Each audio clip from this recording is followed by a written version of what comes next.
Noam Chomsky, I want to turn for a second to George Mitchell, who President Obama has tapped as the special envoy to the Middle East. Mitchell is the retired Senate Majority Leader, best known for helping to broker Northern Ireland's landmark Good Friday Agreement in 1998, which ended decades of bloody conflict. In 2000, Mitchell was appointed by former President Bill Clinton to head a committee investigating ongoing Israeli-Palestinian violence. Saleh Meridor, Israel's ambassador to Washington, welcomed Obama's appointment of Mitchell, saying Israel holds him in, quote, high regard. This is some of what George Mitchell had to say yesterday. The Secretary of State have just talked about our long-term objective, and the President himself has said that his administration, and I quote, will make a sustained push working with Israelis and Palestinians to achieve the goal of two states, a Jewish state in Israel and a Palestinian state living side by side in peace and security. This effort must be determined, persevering, and patient. It must be backed up by political capital, economic resources, and focused attention at the highest levels of our government. And it must be firmly rooted in a shared vision of a peaceful future by the people who live in the region. At the direction of the President and the Secretary of State, and in pursuit of the President's policies, I pledge my full effort in the search for peace and stability in the Middle East. Obama's new Middle East envoy, former Senator George Mitchell. Noam Chomsky, your response. In Ireland, Mitchell did quite a commendable job, but notice that in Ireland there was an objective, and he helped realize that objective. Peaceful reconciliation. Britain took into account for the first time the grievances of the population, and the terror stopped, okay? And the terror was quite real. In Israel, again, you have to look at what he avoided. He says, yes, we want to have a Palestinian state. Where? Okay. He said not a word about lots of pleasantries about everyone should live in peace and so on. But where's the Palestinian state?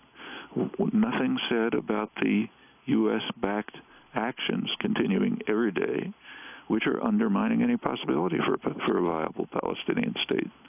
The takeover of the territory, the annexation wall, which is what it is, the takeover of the Jordan Valley, the salients that cut through the West Bank and effectively trisected, the hundreds of mostly arbitrary checkpoints designed to make Palestinian life impossible, all going on, not a word about them.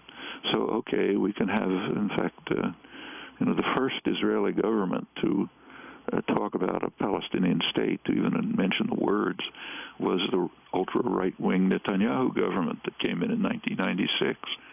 They were asked, could Palestinians have a state?